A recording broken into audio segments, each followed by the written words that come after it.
नमस्कार साथियों।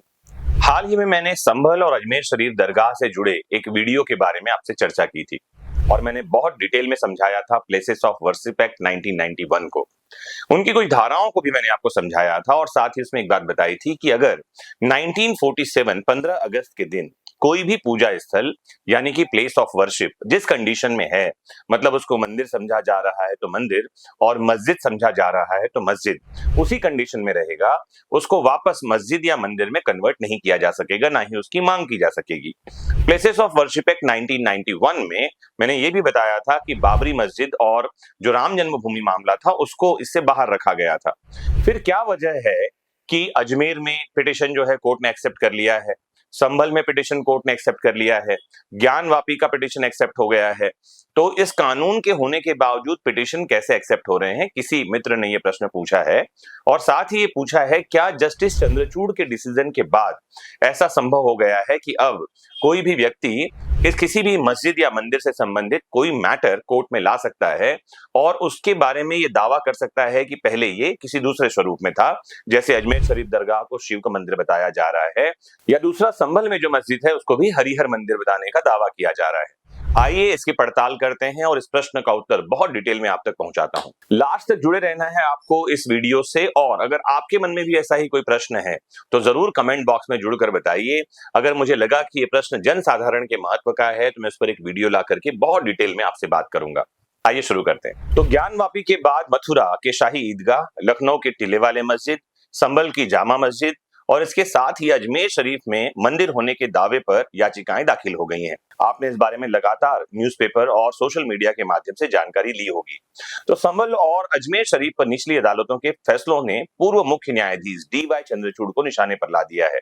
कई लोग उन पर आरोप लगा रहे हैं कि उनके फैसले ने देश में धार्मिक स्थलों के सर्वेक्षणों और याचिकाओं के लिए दरवाजे खोल दिए। कुछ पक्ष उनकी तारीफ कर रहे हैं कि इन्होंने एक बढ़िया निर्णय दिया जिससे हिंदुओं को उनके धार्मिक स्थलों को वापस पाने की आजादी मिल गई है और देश में वाकई में राइट टू रिलीजन यानी धर्म का अधिकार अब स्टैब्लिश हो रहा है, स्थापित हो रहा है। आपको बता दूं, all India Muslim personal law board AIMPLB और समाजवादी पार्टी के सांसदों ने 2023 में जस्टिस चंद्रचूड़ की अध्यक्षता वाली बेंच द्वारा वाराणसी के ज्ञानवापी परिसर के सर्वे की अनुमति देने वाले फैसले को गलत बताया। समाजवादी पार्टी के सांसद जियाउर रहमान बरक और मुहिबुल्लाह नदवी, इन्होंने कहा कि चंद्रचूड़ साहब का फैसला गलत था, इससे और सर्वे की याचिकाओं का रास्ता खुल गया।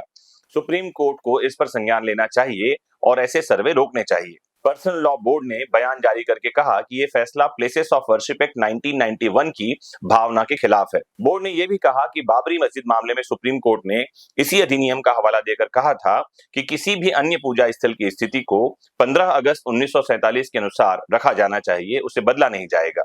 लेकिन ज्ञानवापी मामले में चंद्रचूड़ साहब की अध्यक्षता वाली बेंच ने यह कहा था कि 1991 का प्लेसेस ऑफ वर्शिप एक्ट किसी भी जगह को मेंटेन करने की, यथास्थिति बनाने की लिए बात करता है, उसको बदल नहीं सकते, उसके बारे में दावा नहीं कर सकते, ये बात करता है, लेकिन सर्वे पर रोक लगाने वाली कोई बात उसमें नहीं है और उनकी अध्यक्षता वाली बेंच ने सर्वे करने की अनुमति दे दी थी।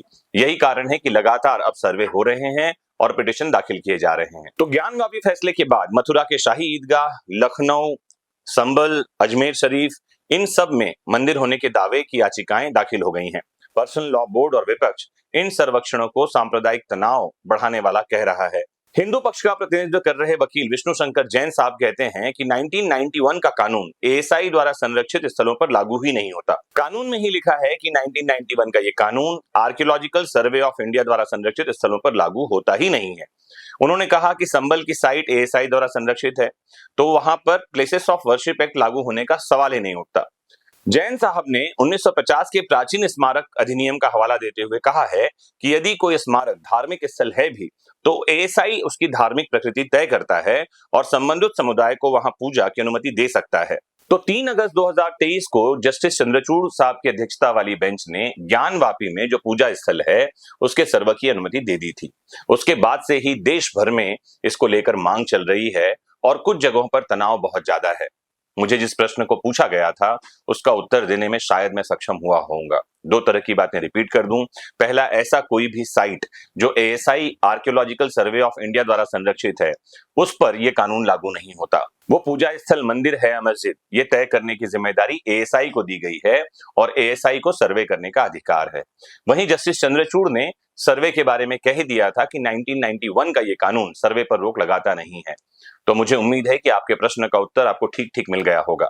शांति बनाए रखिए और कोई प्रश्न हो तो जरूर कमेंट बॉक्स में लिखकर पूछिए। जुड़े रहिए आपके फेवरेट प्लेटफॉर्म वैदिक शिक्षा से। नमस्कार, जय हिंद।